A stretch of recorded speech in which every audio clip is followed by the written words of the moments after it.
안녕하십니까. 안녕하십니까. 네, 목요일 아침입니다. 저희 큰애가 6살이니까요. 예. 이제 뭐 장가도 보내고 그러려면 한 25, 6년 더 있어야 되고 예. 그러면은 제 나이가 한 70 정도가 예. 되고 또 그러고 나서 저 집사람이랑 뭐 재밌게 살고 예. 그러려 한 2, 30년 그럼 금방 100살이네요. 아, 그러네요.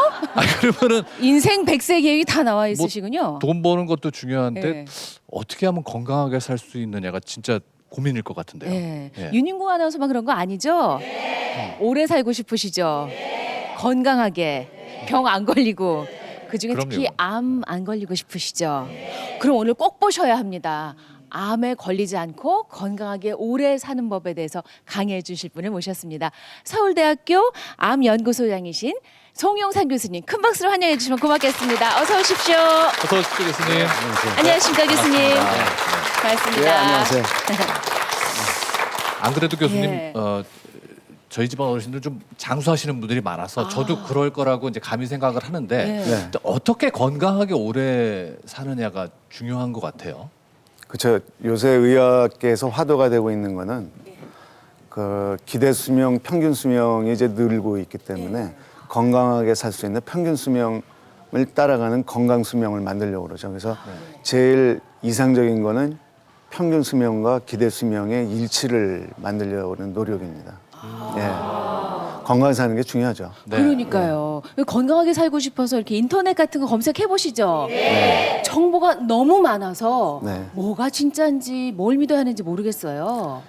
예, 요새 정보화 시대가 돼갖고 정보가 너무 과도하게 많은데 제가 생각할 때 결국 제일 중요한 거는 저희가 일상 늘 생활하는 반복적으로 아주 사소하게 하는 거를 그 정확하게 건강하게 어떻게 하면 되는가를 따라가는 게 제일 중요할 것 같아요. 그러니까 생활 습관이 제일 중요할 것 같습니다. 네.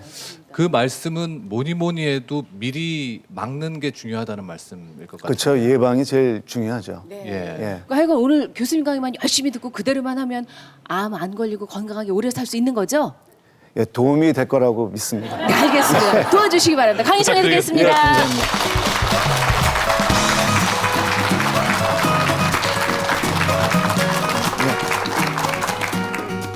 예, 강의를 시작하겠습니다. 오늘 그 강의가 끝난 다음에 모두 기억해 주셨음 하는 내용은 제가 그 암을 예방을 하고 건강을 지키는데 가장 중요하다고 생각되는 원칙 3가지하고 이 3가지를 실천할 수 있는 그 캠페인 그 저희 암병원에서 그 하고 있는 캠페인이 있는데 335 캠페인만 기억을 하고 하시면 됩니다.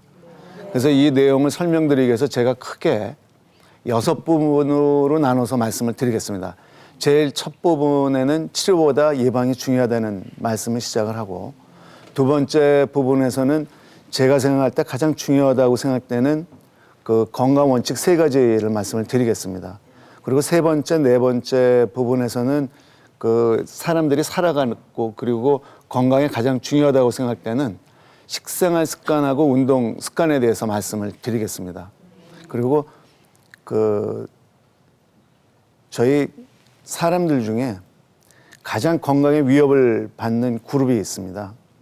바로 그 갱년기에 접어드는 중년 여성들입니다. 그 왜 중년 여성들이 그 건강의 위협을 다른 군보다 더 받게 되는지 그리고 그 이거를 그러면 우리가 좀 건강하게 지내기 위해서는 어떻게 해야 되는지 제일 중요한 건강 지표 4가지 예시를 설명을 드리면서 그 말씀을 드리도록 하겠습니다. 그리고 마지막 부분에서는 제가 요약을 한번 하고 그 쉽게 그 실천할 수 있는 서울대 암병원에서 그 하고 있는 335 캠페인에 대해서 간단하게 소개드리고 마치도록 하겠습니다. 우선 제일 첫 부분을 시작을 하도록 하겠습니다. 그 무엇보다도 치료보다 예방이 우선이라는 말씀을 드리도록 하겠습니다. 그럼 우리 한 예를 들어보죠. 그 어떤 사람이 암에 걸리게 되면은 항암제를 쓴다든지 수술을 한다든지 방사선 치료를 한다든지 치료를 받게 되죠. 근데 이 항암 치료라는 것 자체가 거의 모든 그 환자한테서 부작용이 따르게 됩니다. 이에 따라 갖고 환자가 정신적으로 육체적으로 큰 고통을 받죠. 더 문제가 되는 거는 대부분의 항암 치료가 굉장히 고비용이라는 겁니다. 그리고 좀 더 나아가서는 그 본인뿐만 아니라 둘레 있는 가까이 있는 가족, 친지, 그리고 이게 좀 더 심하게 되면은 국가의 사회적, 경제적 부담이 됩니다. 그래서 그 1971년도 그 12월 23일 날 미국 닉슨 대통령이 사회 경제적 부담을 줄이기 위해 갖고 그 암 퇴치를 위한 암과의 전쟁을 선포를 합니다. 그래서 천문학적인 비용이 그 여기에 투자가 되죠. 그리고 지금 40년이 지났습니다. 그럼 지금 40년이 지났으니까 암이 정복이 됐을까요? 물론 특정 암에 있어서는 뭐 발생률이라든지 치료 성적이 괄목할 정도로 발전을 했지만은 대부분의 암의 치료율이라는 것은 굉장히 미미하다는 사실입니다. 그래서 그 끝으로 그 서양 경원 중에 이걸 아주 잘 표현하는 말이 있어요. 1온스의 예방이 1파운드가 대개 16온스라고 합니다. 그 16온스의 치료에 버금가는 효과가 있다는 거죠. 이건 지금도 현재 적용이 되는 내용입니다. 비용이라든지 여러 가지 사회 경제적인 부담을 생각할 때 당연히 예방이 중요합니다.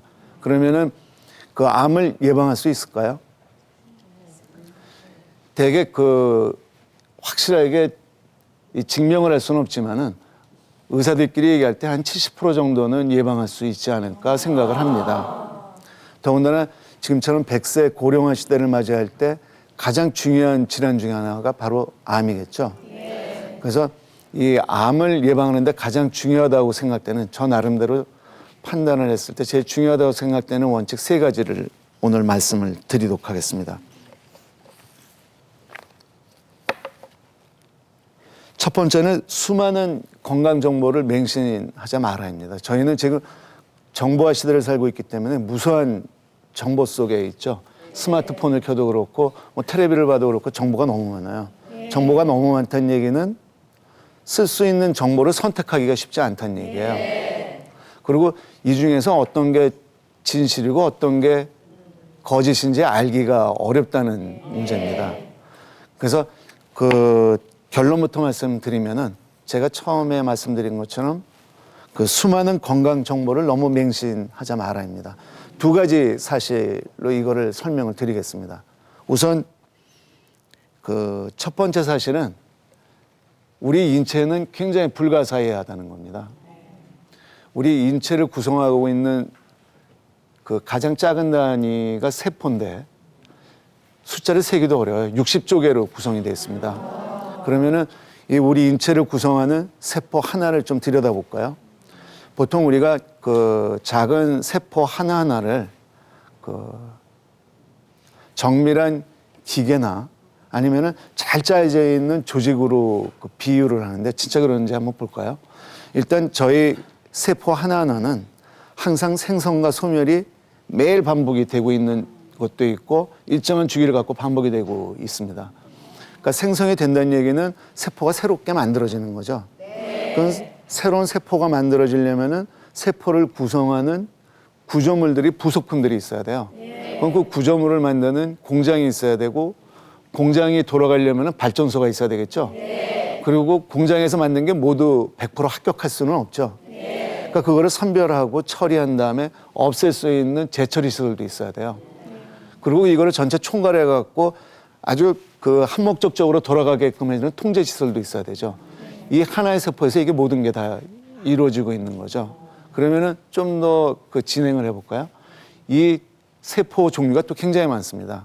그러면 우리가 그 간장이라든지 심장이라든지 이 장기를 구성하는 그 세포들이 다양한 세포들이 모여갖고 이러한 장기들을 만들어요. 우리 몸에서 절대적으로 필요한 거는 산소하고 영양분이죠. 그거를 원활하게 돌리기 위해서는 심장이 필요합니다.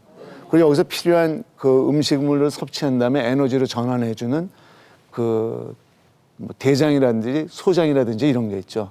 그리고 간장에서 또 해독작용도 하고 나중에 노폐물이 나오면 바깥쪽으로 배설을 하지 않으면 계속 누적이 되겠죠. 이거를 전체적으로 총괄해주는 또 센터가 하나 있어야 돼요.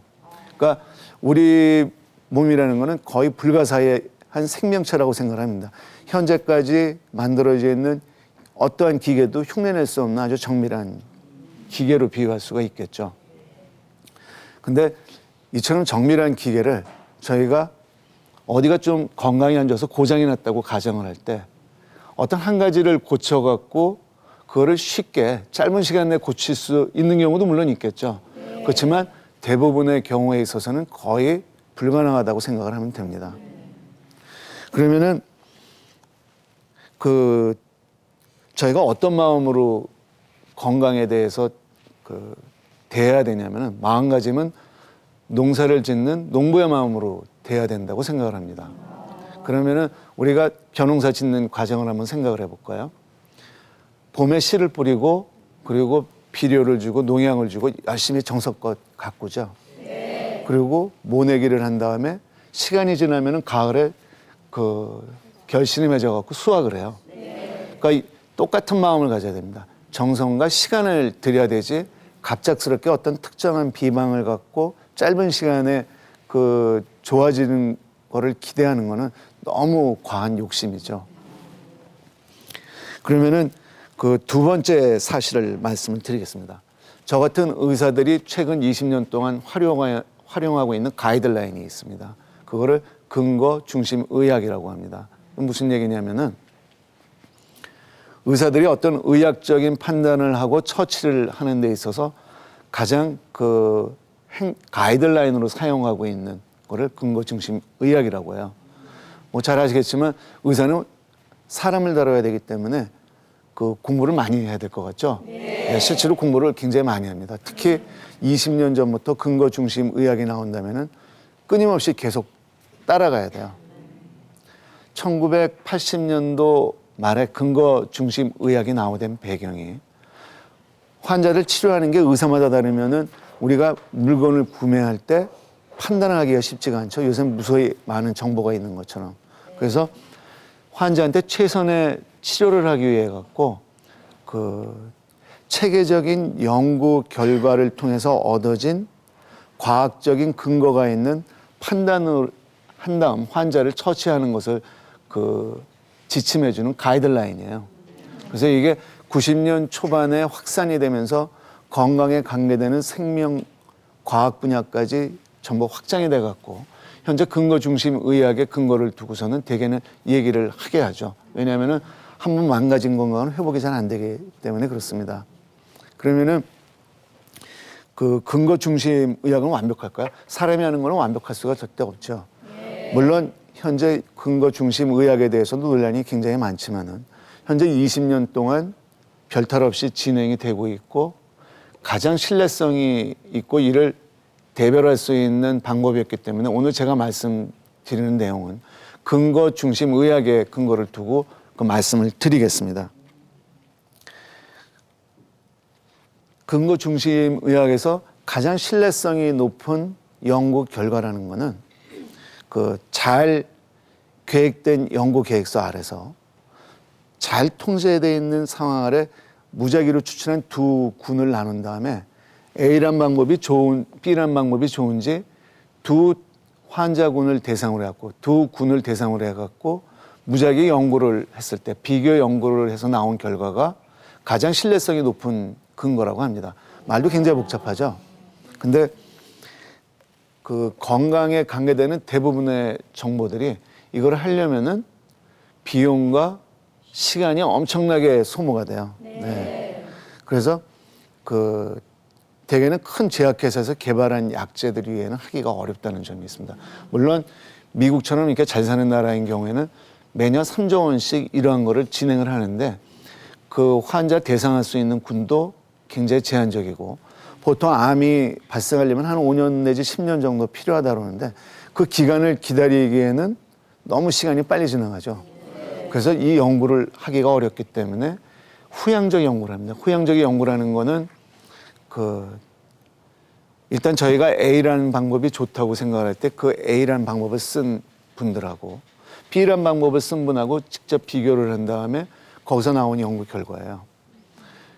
이거는 비교적 근거 중심 의학에서 신뢰성이 좀 떨어지는 증거입니다. 그러면 이 문제점을 하나 예를 들면서 말씀을 드리겠습니다. 셀레늄이라는 아주 미량 원소가 있는데 그 남자들한테 가장 많이 흔하게 발생하는 암 중에 전립선 암이라는 게 있어요. 대개 80대가 되면은 한 80% 이상이 발생한다고 합니다. 그래서 이게 크게 그 보건상의 문제가 되기 때문에 이거를 예방하는 연구가 굉장히 많이 취합 분석을 했어요. 그랬더니 그 셀레늄이라는 이온을 먹었을 때 예방 효과가 있다고 해서 그 미국 식약청하고 국립암센터에서 적극 권장을 하게 됩니다. 그러다가 최근에 대단히 연구 3가지가 발표가 돼요. 그 셀레늄을 먹어봤자 별로 효과가 없다. 그래서 지금은 소용이 없다는 결론을 하고 그게 지금 발표가 되고 있습니다.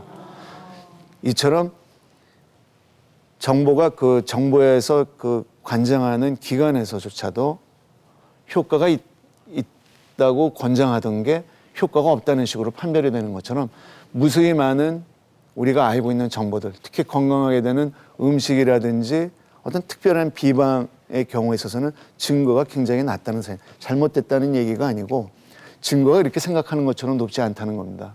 그걸 너무 맹신을 했을 때 지금 제가 얘기드린 거는 부작용이 없지만은 일부 우리가 생각할 때 당연히 효과가 좋을 거라고 생각되는 거는 과잉되게 먹었을 때 오히려 갖고 있는 질병을 악화시키는 부작용을 초래할 수 있기 때문에 무조건적인 맹신을 피하라는 겁니다. 그래서 2번째 그 원칙에 대해서 말씀을 드리겠습니다. 본인의 몸을 아주 소중히 다뤄라. 그러니까 귀한 물건 다루듯이 하는 겁니다. 귀한 물건 다루듯이 하고 계시나요? 그 귀한 물건을 다루듯 하면은 어떻게 해야 되나요? 얼굴에 화장을 하고 늘 좋은 옷을 입고 그러면은 귀하게 다루는 건가요? 오늘 그 방법을 간단하게 제가 말씀을 드리겠습니다. 일단 제일 첫 단계는 내 몸을 늘 신경을 쓰는 거예요. 내 몸이 상태가 어떤지.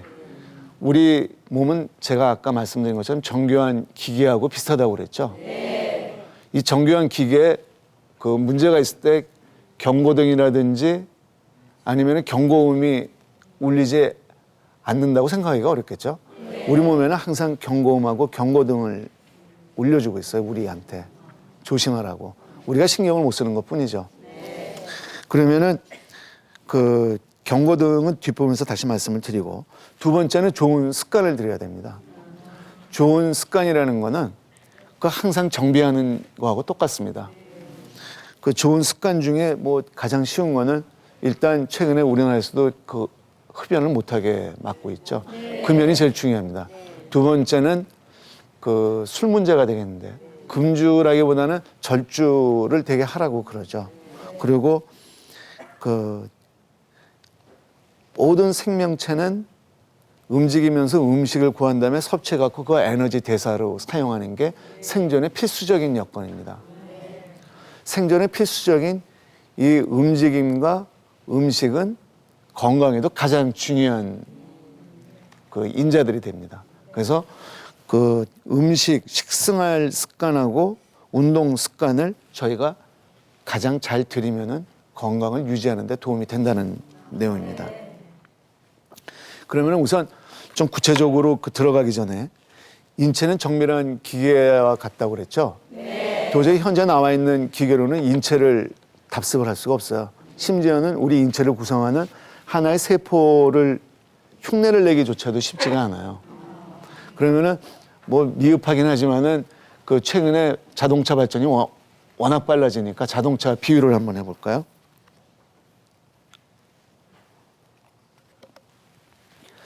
그 비싸고 좋은 차는 어떤 차인가요? 제가 생각하는 비싸고 좋은 차는 제가 의사라서 그런지 모르겠는데 예, 잘 달리고 고장이 안 나면은 좋은 차라고 생각을 합니다. 근데 이처럼 좋고 성능이 좋은 차도 함부로 다루면은 쉽게 고장이 나죠. 그리고 좀 약간 질이 떨어지는 차들, 언뜻 생각이 잘 안 나지만은 그 2차 대전 때 나온 차를 뭐 누가 사용을 했다든지 우리나라에서 70년 중반에 폭발적인 인기를 했던 포니를 지금도 사용하는 분들이 있고 그거를 뭐 개량해 갖고 쓴다는 분들도 있잖아요. 그러니까 제가 말씀드리고자 하는 거는 항상 관심을 갖고 애정을 갖고 잘 그 관리를 하면은 그 오래 쓸 수 있다는 말씀입니다. 그리고 또 한 가지 원칙은 그 기계에도 적용이 되지만 그 특히 생물학에서 많이 나온 것 중에 하나가 어떤 나빠지는 상황은 항상 S곡선을 그린다고 합니다. 그러니까 천천히 나빠지다가 일정한 순간이 됐나부터는 급격히 나빠져요.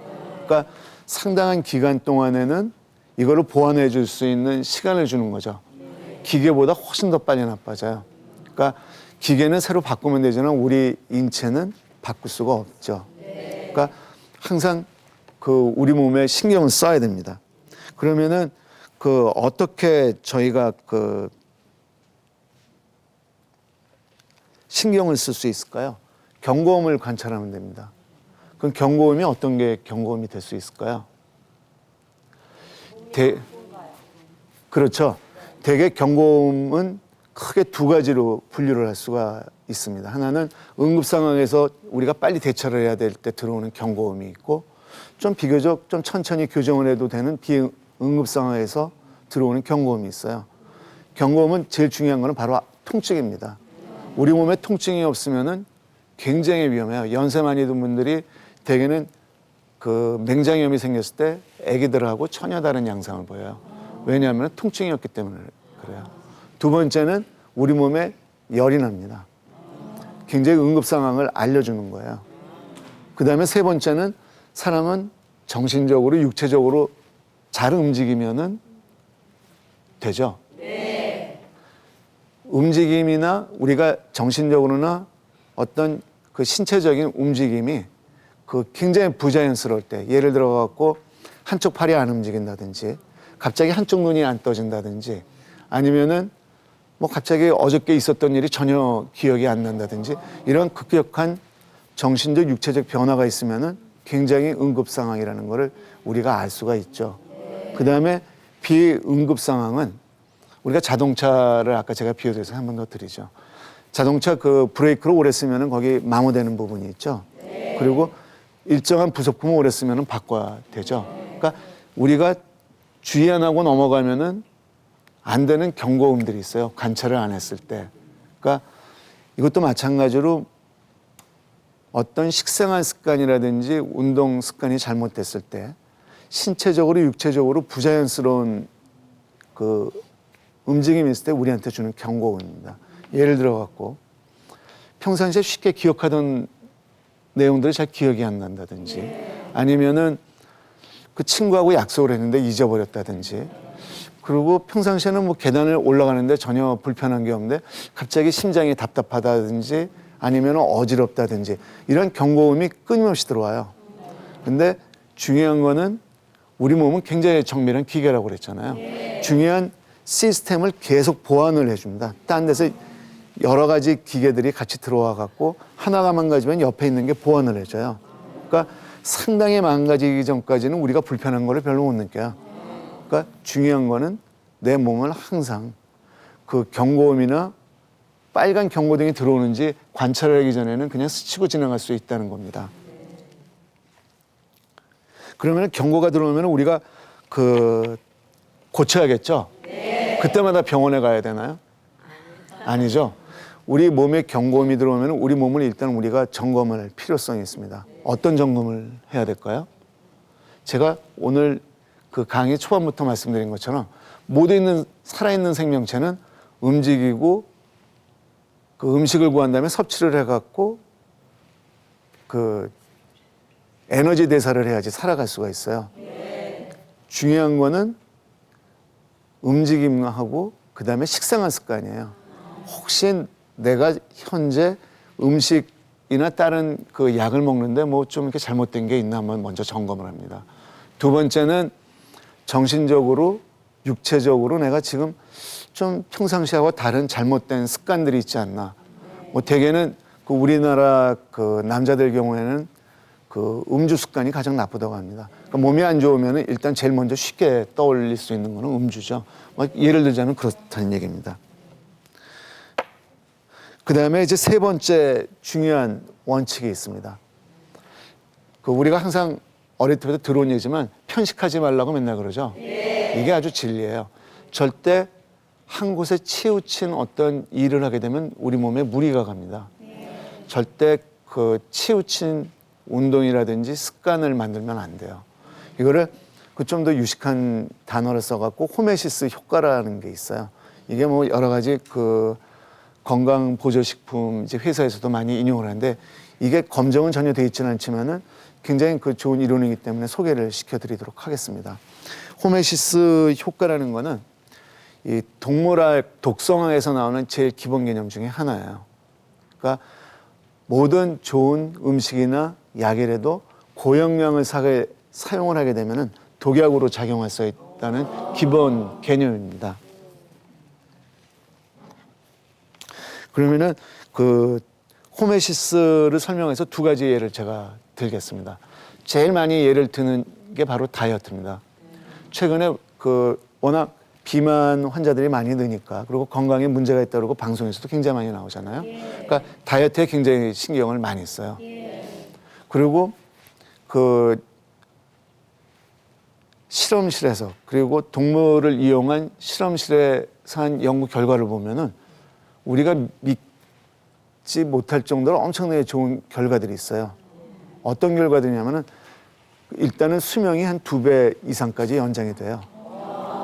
그리고 또 한 가지는 더 좋은 거는 노화 현상도 예방을 해요. 그러면은 밥을 안 먹어야 되나요? 그건 좀 지나치죠?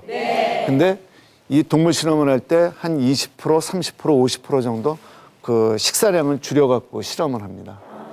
그러면 여기에 비례해갖고 식사량을 줄이면 줄일수록 훨씬 더 수명이 연장이 되고 노화 현상이 늦춰지는 걸로 돼 있어요. 그러면은 그 환자로 오는 의사 입장에서 한번 제가 말씀을 드려볼까요? 뭐 그럴 수도 있기는 하지만은 제가 아는 범위 내에서 사람은 움직여야 된다고 그랬죠? 우리 몸에서 가장 중요한 거는 골격이에요. 골격이라는 거는 뼈가 있고 둘러싸고 있는 근육이 있어요. 우리가 음식을 안 먹게 되면은 이와 같은 골격에 손상을 줄 수가 있습니다.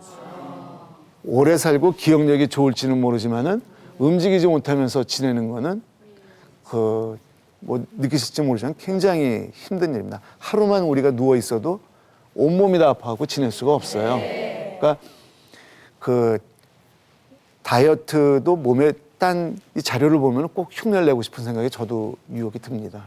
그렇지만 이거는 잘못된 그 판단일 가능성이 굉장히 많다는 거죠. 두 번째로 예를 드는 거는 운동 습관입니다.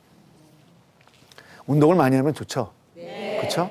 그리고 진짜로 운동에 대해서 나오는 거는 불로장수의 명약이라는 얘기까지 합니다. 뭐 그 정도까지는 아닐지 모르지만은 건강에 묘약인 것만은 확실합니다. 그 운동이 좋다고 하루 종일 운동을 하면 어떻게 될까요? 그리고 또 다른 예를 들어볼까요? 그래도 뭐 일정한 양을 하면 좋지 않겠나. 그러면 20대 그 국가대표 선수하고 80이 된 연세가 많이 든 건강한 분하고 두 분하고 운동에 몸이 좋다고 하루에 3시간씩 달리기를 시킵니다. 몸에 좋을까요? 심장이 안 좋은 분한테 1시간 동안 요새 속보가 좋으니까 건강에 좋게 1시간씩 속보를 하라고 그러면은 그거는 죽으라는 얘기하고 똑같아요. 그러니까 자기 체질에 맞는 정확한 내 몸의 경고음을 바라보면서 하는 게 제일 중요하다는 얘기입니다. 그래서 지나치지 않게 하는 게 중요합니다. 그러면은 그 구체적으로 우리 좀 한번 암을 예방할 수 있는 방법에 대해서 논의를 해볼까요? 제일 중요한 게 뭐 같아요? 그렇죠. 근데 제일 우리가 쉽게 할 수 있고 딴 사람한테 지시를 할 수 있는 거는 못하게 금지를 하는 거예요. 가둬버리면 돼요. 그러니까 지금 흡연은 지금 거의 정부에서 강압적으로 못하게 하고 있잖아요. 금연이 제일 중요합니다.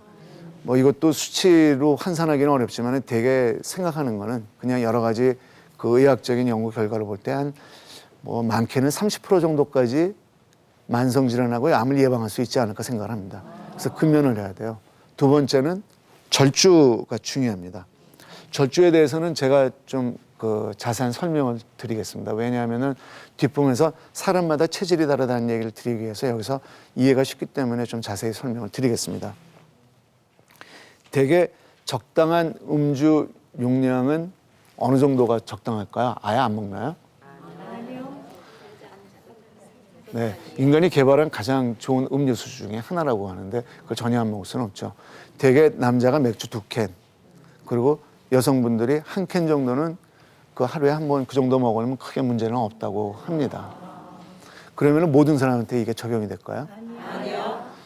대개 그 알코올이 그 술을 마셨을 때 그 소화되는 과정을 보게 되면은 흡수가 됩니다. 그러면은 술에 있는 알코올이 우리 몸에 들어오게 되면은 이게 독소로 작용을 할 수 있기 때문에 그 아세트알데히드라는 그 중간 산물로 바뀐 다음에 그거를 빨리 분해를 해야 돼요. 그때 작용하는 효소 한 가지가 있는데 아세트알데히드 디하이드로게네이즈라는 좀 긴 이름의 효소가 있어요. 근데 이 효소가 동양인의 경우에 있어서는 기능이 별로 좋지를 않아요. 서양인은 굉장히 기능이 좋아요. 그래서 그 제가 알고 있는 그 외국 교수들하고 술을 먹어보면은 저는 금방 붉어지는데 이 사람들은 얼굴색이 전혀 변하지 않아요. 그러면 왜 그런 현상이 생기냐면은 아세트알데히드 디하이드로게네이즈라는 효소가 작용을 못하면은 아세트알데히드라는 독성 물질이 쌓이게 돼요. 그러면 그 독성 물질 작용 중에 하나가 혈관을 팽창을 시킵니다. 그러니까 얼굴이 붉어지죠. 그리고 심장이 빨리 뛰어요. 그리고 머리가 아프기 시작을 해요. 그리고 다음날 후유증으로 숙취가 남게 되죠. 그러니까 어떤 사람은 뭐 양주를 한 병을 먹어도 이렇게 그 대개는 뭐 그거를 빨리 먹으면 치사량이겠지만 괜찮은 분들도 있지만 저 같은 경우는 맥주를 한 3분의 1잔 정도 먹으면 벌써 얼굴이 붉어지기 시작합니다. 그러니까 저는 맞지를 않는 거죠. 그러니까 이거를 맥주 2병 정도는 괜찮다고 2병을 매일 먹으면은 제 건강에는 확실하게 무리가 올 가능성이 많은 거죠. 검증은 안 됐지만. 그래서 근거 중심 의학에서도 지적되고 있는 것 중에 하나가 사람들의 개별적인 체질을 너무 그 무시한다는 겁니다. 그리고 그 되게 제가 지금 미국 얘기를 많이 하는데 미국 얘기를 할 수밖에 없는 게 다른 나라에서는 이거를 연구비를 댈 수가 없어요. 아까 근거 중심 의학에서 어떤 확실한 근거를 갖고 그 예방법이라든지 이거를 해야 되는데 고비용하고 시간이 되는데 그거를 감당할 수 있는 나라는 미국밖에 없기 때문에 그렇습니다.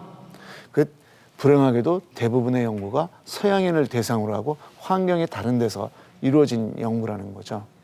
그러니까 이거를 본인한테 적용을 하기보다는 내 몸을 늘 관찰을 하면서 두 번째 원칙에서 말씀드렸던 내 몸을 소중하게 다루는 첫 번째 단계, 관찰을 하면서 그 정보를 따라야 된다는 얘기입니다.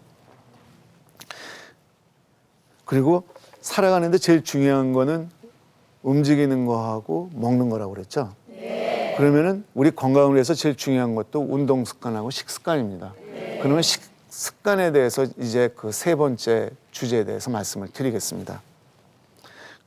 그 식습관에 대해서는 이미 그 동서양에서 3,000년 전부터 중요하다는 게 계속 설파가 돼요.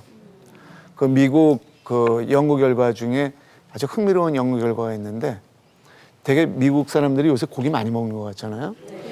그 채소량이 그 이미 일부 사람들한테서는 홍보가 잘 돼 있는 그 정부 시책을 따라서 하는 경우에는 일본인들보다 야채를 더 많이 먹는 걸로 돼 있어요. 근데 그걸 안 따르는 군이 있어요. 믿지 않는 거죠. 식생활 습관은 우리가 늘 항상 사소하게 하고 있기 때문에 별로 중요하지 않다고 생각을 해요. 이게 뭐 이렇게 효과가 있을까 이런 생각을 하는데 이미 3,000년 전에 그 서양 의학의 아버지라는 히포크라테스하고 그 동양에서 우리나라의 뭐 동의 보감이라든지 서양에서 그 황제내라든지 이런 데서 이미 음식이 중요하다는 게 설파가 돼 있어요. 한번 좀 읽어볼까요? 히포크라테스 그 서양 의학의 아버지는 음식이 너의 약이 되고 약이 너의 음식이 되게 하라고 얘기를 했어요.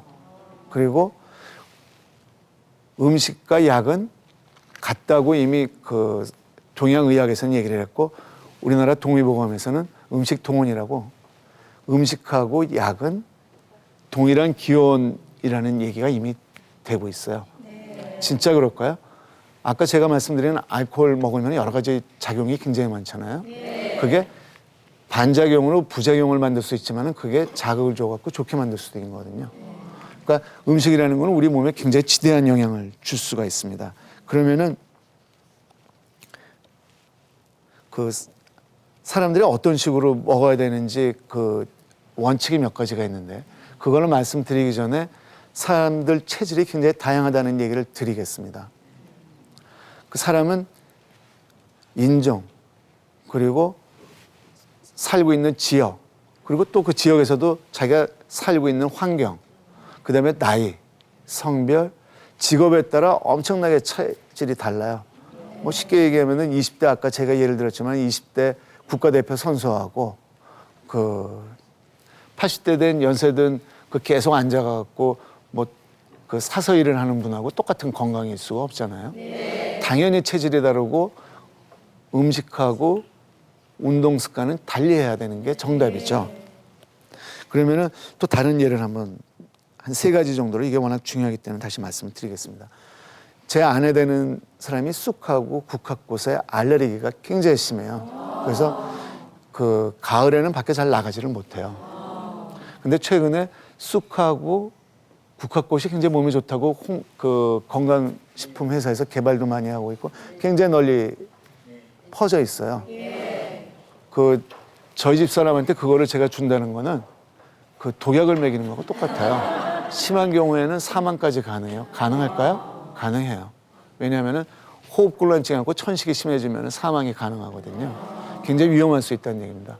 또 다른 예를 들을까요? 음식을 편식을 해갖고 건강이 굉장히 영양실조에 있는 사람한테 너 몸이 안 좋은데 요새 다이어트가 몸에 좋다는데 그 식사량을 한번 줄여봐. 건강이 굉장히 안 좋겠죠. 그다음에 또 간이 안 좋은 사람이 있어요. 우리 몸에 있는 간은 모든 몸에서 그 흡수가 되는 음식이라든지 약을 분해를 해줘요. 해독작용을 해준다고요. 몸에 알맞게 쓸 수 있게끔. 근데 그런 사람들한테 너 간이 안 좋은데 그 좋은 영양식을 먹으라고 막 먹여요. 그거 죽으란 얘기죠. 우리 몸을 항상 그 보고 사람에 따라 다른 그 방법을 써야 된다는 얘기입니다. 그래도 그 식단의 기본 원칙은 있어요. 그러면 어떻게 하라는 얘기냐? 그러면 혼란스럽잖아요. 꼭 지켜도 되는 원칙 몇 가지가 있어서 제가 말씀을 드리겠습니다.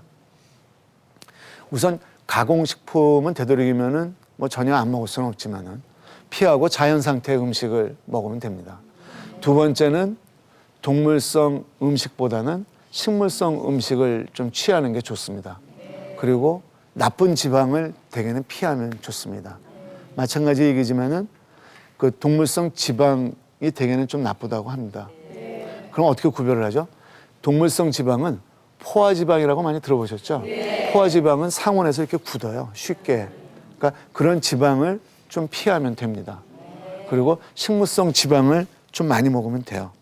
그 다음에 그 지방을 많다고 하는 음식이 요새는 워낙 그 식품에도 써 있기 때문에 쉽게 접할 수가 있어요. 너무 많은 지방을 섭취는 하지 말라고 합니다. 대개 30%인데 알 수는 없죠. 근데 영양소를 골고루 먹게 되면 자연스럽게 이게 30% 균형이 맞게 돼 있어요. 그러면은 암을 예방하는 식단의 기본 원칙 중에 하나인 가공식품이 아닌 자연 상태를 그 비가공 음식을 먹으라는 중요성에 대해서 제가 먼저 말씀을 드리겠습니다. 몇 가지 예를 제가 드는데 이번에 가장 그 이슈가 됐던 트랜스 지방이라고 들어보셨나요? 네. 예. 그 올해 11월 10일 날 미국 정부에서 미국 전역에서 트랜스 지방을 못 사용하게 했어요. 옛날에 지금 현재 유럽에서는 아마 1g 내지 2g 정도까지는 허용을 했을 거예요. 근데 미국에서는 전역에서 금지를 했어요. 그 트랜스 지방이라는 거는 언뜻 들어보면 굉장히 나쁘다는 인식을 가질지 모르는데 지금처럼 음식 과잉 상태에서 문제가 되는 거지. 19세기 말에 그 음식 보관도 오래되고 운반하기 쉬운 그 지방을 만들기를 원했어요. 그래서 그 당시에는 전쟁이 많으니까 전쟁에 이제 나가는 군인들을 위해 갖고 그걸 개발을 했어요. 그리고 1990년도까지 굉장히 가장 그 상용됐던 그 물질입니다. 그 음식 첨가물이에요. 뭐 우리가 쉽게 알 수 있는 게 많죠. 뭐 마가린이라든지 쇼팅이라고 많이 사용을 하잖아요. 그게 전부 다 그 트랜스 지방에 들어가 있습니다. 그럼 트랜스 지방은 어떤 특징이 있냐면은 일단은 지방을 조금 사놓은 다음에 며칠 지나면은 산화가 돼갖고 맛이 없어갖고 못 먹어요. 그리고 뭐 건강에 좋을 것 같지도 않고. 근데 이거는 굉장히 보관 기간을 오래 해줄 수가 있어요. 그리고 더 이게 좋은 장점은 음식을 만들었을 때 저는 이제 그 영양 전문가니까 잘 모르겠지만은 맛이 굉장히 고소해진답니다. 그리고 바삭바삭해진대요. 그래서 이거를 그 음식이나 과자나 뭐 이런 걸 만들 때 첨가를 안 할 수가 없대요. 근데 이 트랜스 지방을 먹었을 때 몸에 무조건 나쁜 게 아니고 그 우리 심장 같은데 이 지방 같은 거를 쌓이게 해갖고 심혈관 질환을 굉장히 높이는 걸로 돼 있어요. 그래서 이 미국에서 이 트랜스 지방을 사용을 안 했을 때 그 손해 보는 것보다도 건강에 투자하는 그 건강보험 비용이 적기 때문에 이거를 전면 금지시킨 거죠. 6개월 유예 기간을 두고서 진짜로 효과가 있으면 전면 금지를 하기로 결정을 한 걸로 알고 있습니다. 두 번째 예를 들을까요? 그 우리 음식을 대개는 불이라는 건 엄청난 그 발명품이에요. 어떻게 보면 개발품이라고 얘기할 수도 있지만 그러면은 음식을 전부 익혀서 드시죠. 그리고 기름에 튀겨서도 먹고 기름도 좋은 기름이 있고 나쁜 기름이 있잖아요. 식물성 기름은 좋다고 그러죠. 그럼 올리브유도 좋고 뭐 여러 가지 요새 뭐 이름도 모르는 좋은 기름들이 굉장히 많아요. 그거를 쓰면은 괜찮을까요? 대개 그 기름을 오래 두면은 산화가 된다고 그랬잖아요. 그래서 트랜스 지방을 사용하면은 산화가 좀 천천히 되는데 그 빛이 된다든지 바깥쪽에 노출이 된다든지 특히 이렇게 고열을 가하게 되면은 이게 그 영양학 하는 분들이 산화가 된답니다. 이 산화된 지방은 아무리 좋은 지방이라 하더라도 지방 콜레스테롤을 굉장히 빨리 올려준다고 해요. 그러니까 음식을 가공하는 거는 별로 그 바람직한 건 아니죠. 되도록이면 불가피된다면은 많이 가공을 안 하는 게 좋다는 얘기죠. 그러니까 음식이라는 거는 가공을 되도록이면 안 한 상태가 좋습니다. 있는 그대로 먹는 게 좋습니다. 또 다른 예를 뭐 너무 많아갖고 그 예를 전부 일러줄 수 없지만은 최근에 또 유행하고 있던 것 중에 하나가 그 다크 초콜릿은 많이 먹으면 건강에 좋다고 그러잖아요. 거기에 그 식물성 케미칼, 파이토 케미칼이라는 게 들어가 있어요. 폴리페놀이라는 게. 그게 우리 건강에 굉장히 좋아요. 그래서 그 살은 안 찌면서 코카 성분에 있는 다크 초콜릿을 먹으면 좋다고 하는데 그게 맛이 별로 없어요. 드셔봤는지 모르겠는데. 그러면은 우유하고 먹으면은 좀 먹을만 해요. 근데 우유하고 같이 초콜릿을 먹게 되면은 이게 거기 들어가 있는 화합물이 전혀 흡수가 안 된다는 연구 결과가 최근에 나왔어요. 그러니까 되도록이면은 그 자연 있는 그대로 우리가 옛날부터 그 조상 때부터 먹던 조리법이나 섞어서 먹는 경우는 대개는 없는 것 같아요. 그다음에 그 두 번째로 이제 영양소 균형을 맞추는 방법에 대해서 말씀드렸잖아요. 영양소 균형에 대해서는 제일 중요한 거는 다양한 과일과 야채를 먹는 방법입니다. 왜 다양한 과일과 야채를 먹어야 되죠? 되게 많은 그 후양적 연구 결과를 보면은 이건 상당히 신뢰성이 있어요. 그 암을 예방한다든지 노화를 예방한다든지 수명 연장하는 효과가 있다는 게 이미 많이 밝혀졌어요. 뭐 지중해 식단이니 뭐 요새 굉장히 많이 들으시잖아요. 그걸 통해 갖고 이미 밝혀진 사실입니다. 그러면은 그 과학적인 근거가 있을까요? 과학적인 근거가 단편적인 건 있지만은 왜 그런지는 잘 몰라요. 대개 저희가 생각할 때 채소하고 과일에는 각종 그 비타민도 많고 미네랄도 많고 좋은 식이섬유도 많고 그중에서 이 식물에만 있는 특이성물이 있습니다. 파이토케미칼이라는 식물성 화합물이 있어요. 그 보통 그게 구조물이 그 폴리페놀이라고 저도 잘 모르는데 그 화학 구조물을 갖는 화합물이라고 합니다. 보통 한 5천여 종 이상 알려져 있는데 이 효과들이 약간씩 차이가 나면서 전부 다 건강에 좋다고 해요. 여기서 보면은 블랙, 까만색, 초록색, 빨간색, 노란색, 하얀색 뭐 굉장히 다양하잖아요. 이렇게 다양하게 먹어야 되나요? 하나만 먹으면 안 돼요? 이것도 한쪽에 치우치면 안 좋아요. 신기하게 이 식물 색깔들을 나타내는 게 각 다른 화합물이 다른 색깔을 나타내요. 그리고 음식의 향이라든지 맛이 다른 효과가 있습니다. 그러면은 그 파이토케미칼은 그 사람을 위해 갖고 일부러 만들었을까요? 파이토케미칼이라는 거는 식물이 자기 생존을 위해서 만드는 물질이에요. 그러니까 외부에서 들어오는 어떤 위해가 있을 때, 그러니까 바깥쪽에서 태양에서 들어오는 그 자외선이라든지 아니면은 그 해충도 많고 바이러스도 많고 박테리아도 있고 그래요. 식물에도. 걔네들이 들어오면 고사를 하기 때문에 걔네 자기를 보호를 하기 위해 갖고 일종의 항생제 역할하는 독소 역할을 하는 겁니다. 근데 사람들은 이거를 계속 음식으로 섭취를 하게 되면서 몸에 적응이 돼 갖고 그거를 좀 더 나은 방향으로 나가게끔 어떤 방어 기전이 작동을 하게 되는 거죠. 그래서 이 작용 기전이 조금씩 다르기 때문에 다양하게 먹으면 먹을수록 좋다는 겁니다. 그거 요령은 바로 이것처럼 각자 다른 색깔의 그 과일하고 야채를 섞으면 좋은 거예요. 자연스럽게 여기에 섞여 있어요. 그러면은 그 이 식물성 화합물이 몸에 좋으니까 많이 먹으면 좋은 거예요. 그러면은 또 몇 가지 예를 제가 들어보죠. 그 콩이 몸에 좋다고 요새 굉장히 많이 합니다. 콩에는 고급 단백질도 들어있고 섬유소도 많고 그리고 아이소플라본이라고 최근에 이제 호르몬 효과에 대해서 굉장히 논란이 있은 다음에 그 식물성 여성 호르몬 때문에 이게 굉장히 그 각광을 받았죠. 석류하고 같이. 물론 몸에 굉장히 좋은 음식이에요. 근데 콩이 좋다고 하루 종일 콩을 먹으면 어떻게 될까요? 그럴 분도 없지만은 못 먹어요. 질려갖고. 되게 우리 몸에서 거부감이 있는 거는 그게 몸에 무리가 가기 때문에 대개는 우리 몸에서 경고음을 보내는 것 중에 하나일 수도 있어요. 더군다나 이게 몸 좋다고 무리하게 먹었을 때 일단 비만은 해지죠. 두 번째는 유방암이 예방이 된다는데 이거는 오래 많이 먹으면 최근에는 유방암이 오히려 많아진다는 얘기도 있어요. 그것도 좀 더 검증을 그 체계적인 연구에 때는 근거가 떨어지지만은 그런 얘기도 있습니다. 그러니까 항상 지나친 거는 우리 몸에 무리가 갈 수 있다는 겁니다. 그러면 이거를 그 우리가 항상 맨날 기억할 수가 없잖아요. 딱 한 가지만 명심하면 돼요. 장방울인 색깔을 화려하게 만들면 됩니다.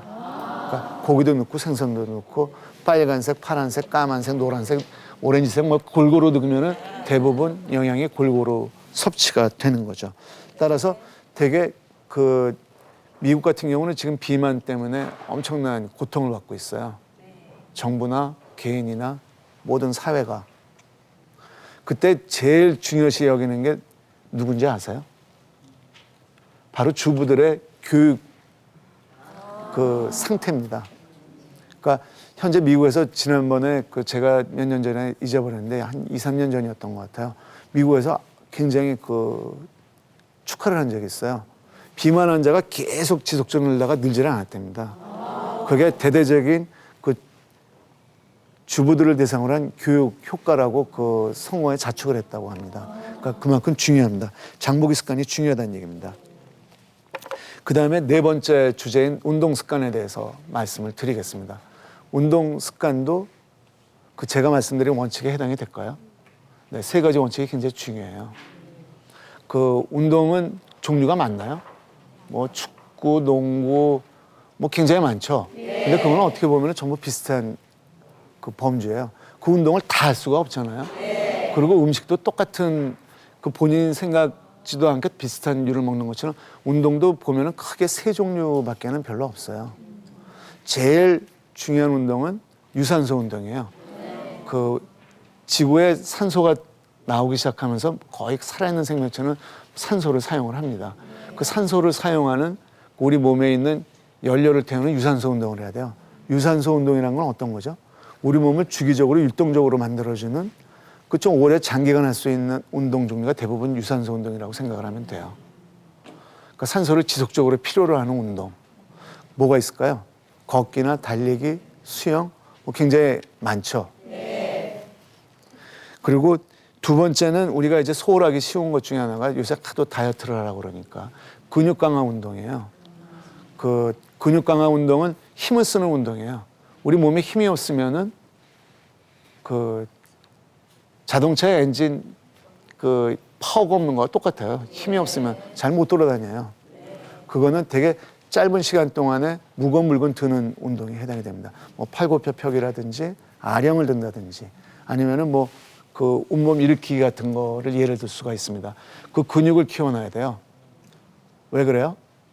이거 뒷부분에서 얘기를 하겠지만은 운동을 안 하게 되면은 30대부터 서서히 근육이 떨어지기 시작을 해요. 그리고 아까 S자 모양으로 떨어진다고 그랬잖아요. 처음엔 떨어지는 속도가 천천히기 때문에 본인이 의식을 못 해요. 어느 순간부터 갑자기 가속도를 내기 때문에 본인이 계속 경고음을 듣지 않으면 위험할 수 있다는 겁니다. 그 다음에 세 번째는 그 우리가 위험한 반응에 반응을 할 수 있는 유연성 운동이에요. 제일 좋은 게 뭔가요? 그 스트레칭이죠.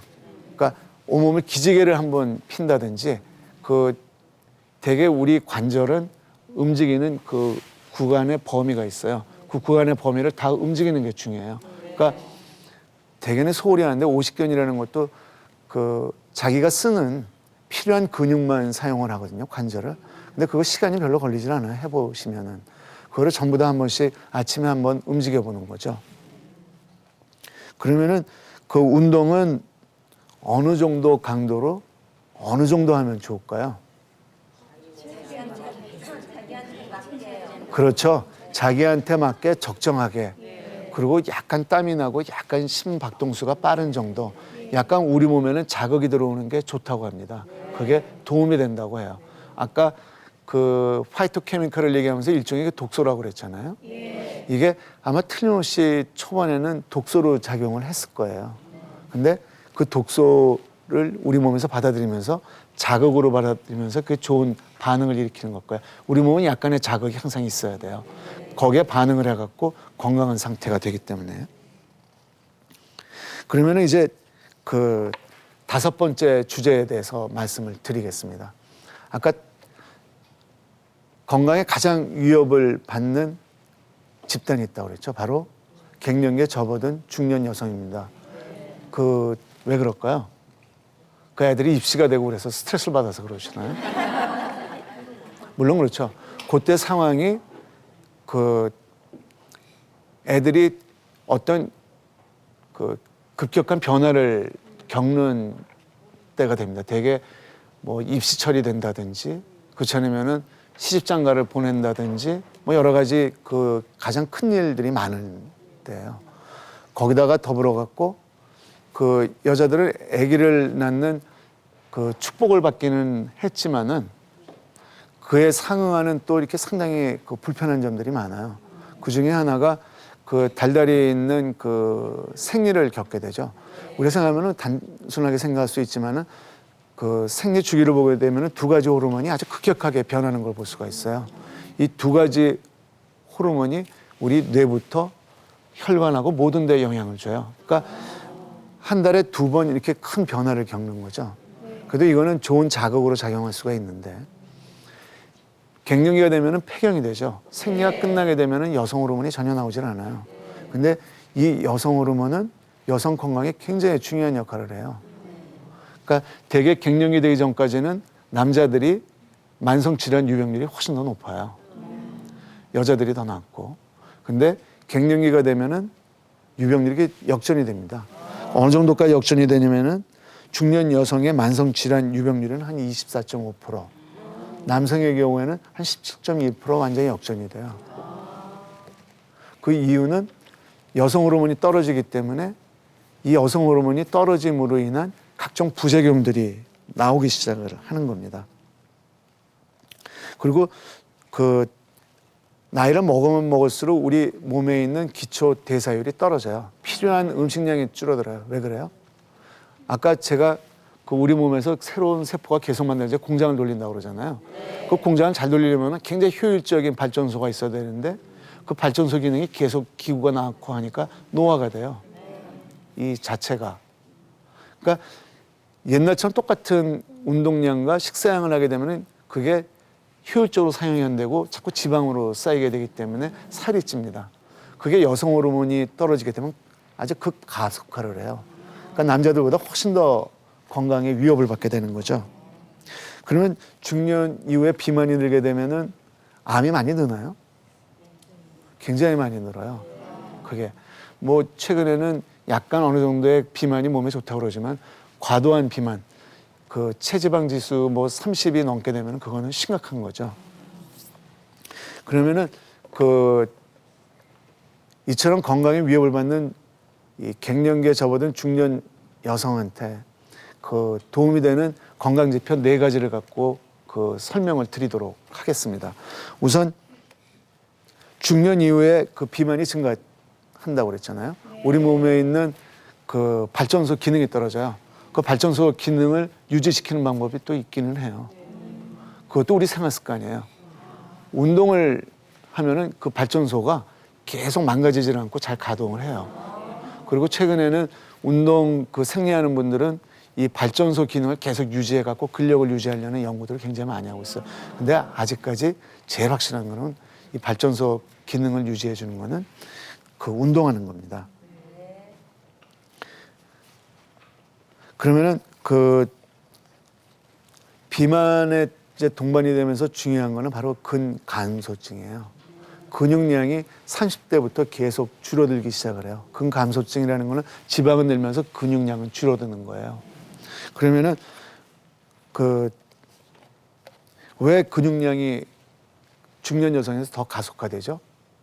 지방으로 가야 되는 게 전부 근육으로 가지를 않고 지방으로 간다고 그랬죠. 여성 호르몬 감소로 인해서 그렇습니다. 그러면 이거를 유지를 하려면은 운동을 하게 되면 아까 발전소 기능이 계속 역할을 한다고 그랬잖아요. 그리고 어느 정도 선은 우리가 성능이 좀 안 좋은 차라도 관리를 잘하면은 계속 오래 달릴 수 있는 것처럼 우리가 꾸준히 운동을 하면은 이 목부터 얼굴까지 근육은 우리가 교정하기가 쉽지가 않대요. 근데 목 아래부터 근육은 가끔가다 텔레비 보면은 한 70, 80대 된 남성분들 이렇게 운동한 분들 굉장하잖아요. 그거는 유지할 수 있다고 합니다. 그리고 근감소증을 맞추기 위해서는 유산소 운동하고 근육 운동을 같이 해야 돼요. 왜냐하면은 근력이 떨어지게 되면은 아까 자동차 엔진 파워가 떨어지면 힘이 없는 것처럼 굉장히 안 좋죠.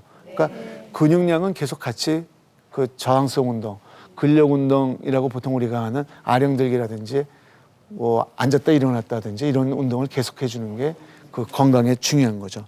더불어서 스트레칭하는 거하고 내 몸에 있는 관절이라는 건 내 몸에 꺾어지는 부위예요. 그걸 한번 이렇게 전부 어렸을 때처럼 되는지 한 번씩 점검을 한번 하고 나가시면 도움이 되는 거죠. 두 번째는 중요한 거는 골다공증이에요. 침묵의 살인자라고도 하죠. 이게 왜냐하면은 2가지 문제점이 있는데 하나는 이게 완전히 골절이 와갖고 심각하기 전까지는 저희가 알 수가 없어요. 두 번째는 이것도 마찬가지로 30대부터 서서히 안 좋아져요. 그러면은 뼈는 우리가 생각할 때 굉장히 골격을 이루니까 우리 건물에 있는 골격하고 똑같지가 않아요. 이거는 계속 생성이 되고 소멸이 되는 이 활동적인 조직이에요. 2가지 이 과정이 계속 반복이 돼요. 일부는 계속 망가뜨리고 있고 일부는 계속 생성을 하는데 대개는 30대까지는 생성하는 속도가 더 빨라요. 30대 이후부터는 소멸하는 속도가 빠른데 중년 여성의 경우에서는 여성 호르몬이 이거를 굉장히 늦춰 주던 소멸 속도를 억제를 못 해주기 때문에 굉장히 빠른 속도로 증가된다는 겁니다. 이것도 마찬가지로 운동을 하고 규칙적인 운동과 식생활 습관을 통해 갖고 이거를 교정을 해줄 수가 있습니다. 세 번째 중요한 거는 우리 몸에 있는 영양분을 먹었더라도 산소를 제 장소에 전부 공급을 해줘야 돼요. 심혈관 질환이 굉장히 중요하죠. 운동을 하면 이게 좋아져요. 그리고 여성 호르몬이 이게 콜레스테롤 혈관에 지방을 끼게 하는 거를 줄게 하는 역할을 하는데 이게 줄어들기 때문에 급격히 심혈관 질환이 많아져요. 마찬가지로 운동하고 음식을 조절을 하면 이거를 예방할 수가 있습니다. 그 다음에 우리 몸에서 통제하고 있는 뇌가 있죠. 치매가 굉장히 많아지고 있죠. 최근에 여성 호르몬이 이 치매에 관여하는 신경 조직과 굉장히 밀접한 관계가 있다는 게 속속들이 밝혀지고 있어요. 그러니까 우리 몸에는 항상 일정한 자극을 줘야 된다고 제가 말씀을 드렸죠. 단기적인 자극을 주게 되면은 기억력도 향상이 되고 수명에도 연장이 되고 여러 가지 도움이 되는데 만성적인 자극, 그러니까 쓸데없는 걱정 그리고 스트레스를 너무 한 3, 4일 이후 주는 정도는 제가 생각할 때는 뭔가 나를 들여다보고 운동을 한다든지 아니면 다른 사람하고 내 생각을 공유를 한다든지 이래갖고 해소하는 게 중요하리라 생각이 듭니다. 그러면은 이제 마지막 주제에 대해서 말씀을 드리겠습니다. 저희 서울대 암병원이 개설이 되면서 어떻게 하면은 암을 좀 더 예방을 할 수 있을까? 그리고 암이 발생한 분들을 다시 재발을 안 하는가에 대해서 많은 분들하고 의논을 한 다음에 쉽게 외우고 쉽게 따라서 할 수 있는 캠페인을 하나 설정을 했습니다. 335 캠페인입니다. 우선 하루에 적어도 30분 이상 일주일에 5일 이상 운동하는 것을 권고를 합니다. 그리고 세 끼 식사를 정확하게 하고 적어도 5가지 야채를 5줌 정도는 매일 섭취하도록 노력을 하는 겁니다. 그리고 체중은 너무 마르지도 않고 너무 찌지도 않게 요새 컴퓨터나 스마트폰이나 이런 데 보면은 다 많이 나와 있어요. 그 BMI라고 돼 있죠. 그거를 대개 23에서 25 정도 유지하라고 합니다. 그래서 335 캠페인입니다. 외우기 쉽죠? 네. 그거를 실천을 하시면 됩니다. 그러면 이제 오늘의 주제에 대해서 마무리하겠습니다. 그 3가지 원칙이 가장 중요합니다. 우선 건강 정보에 너무 맹신하지 말라는 겁니다. 제가 뭐라고 말씀드렸죠? 현재 나와 있는 건강 정보가 신뢰성이 있는 근거가 있는 건 아직까지 제가 아는 범위에서 그렇게 많지가 않습니다. 그리고 판별하기가 쉽지가 않아요. 저 같은 전문가도 아주 자세하게 그 논문을 보기 전에는 판별하기가 쉽지가 않아요. 두 번째는 내 몸을 소중하게 다루라죠. 제일 첫 단계는 내 몸을 관찰하는 겁니다. 내 몸에 어떤 경고 등이 있는지. 세 번째는 항상 치우친 음식이나 운동 습관을 갖지 말라는 겁니다. 그래서 호메시스 효과라고 들었죠. 그러면은 이와 같은 3가지 원칙을 갖고 본인한테 맞는 바람직한 식생활 습관하고 운동 습관을 갖게 되면은 앞으로 축복받은 100세 건강 세대를 맞이할 수 있으리라 믿습니다. 예, 이만 마치도록 하겠습니다. 감사합니다. 잘 들었습니다. 말씀 잘 들었습니다. 예. 앞으로 끊어야 될 게 참 많네요. 네. 절주하고 금연하고. 네. 네, 아시겠죠? 말려주세요. 좀. 네, 알겠습니다. 오늘 도움 되셨죠? 네. 아주 쉽게 생활 속에서 우리가 지킬 수 있는 그런 건강 법칙에 대해서 차분하게 논리적으로 그 원리에 대해서 설명을 해주셨어요. 서울대학교 암연구소장이신 송용산 교수님께 큰 박수로 감사 인사 전합니다. 네, 고맙습니다. 고맙습니다. 예, 감사합니다. 감사합니다. 선물 소개해드리겠습니다. 흑표 산소옥 침대에서 백화점 상품권, 금성출판사 푸르넷 공부방에서 백화점 상품권, 친환경 도자기 젠에서 백화점 상품권, NS몰에서 백화점 상품권 준비해 주셨습니다. 요즘 여러분들 주말 드라마 왕관의 식구들 많이 보시죠? 내일 금요 생생 토크에서는 왕관의 식구들 출연진과 함께 이 요즘 10월드 얘기 많이 하는데 처월드에 대해서 이야기 나눠보도록 하겠습니다. 내일 뵙겠습니다. 고맙습니다. 고맙습니다.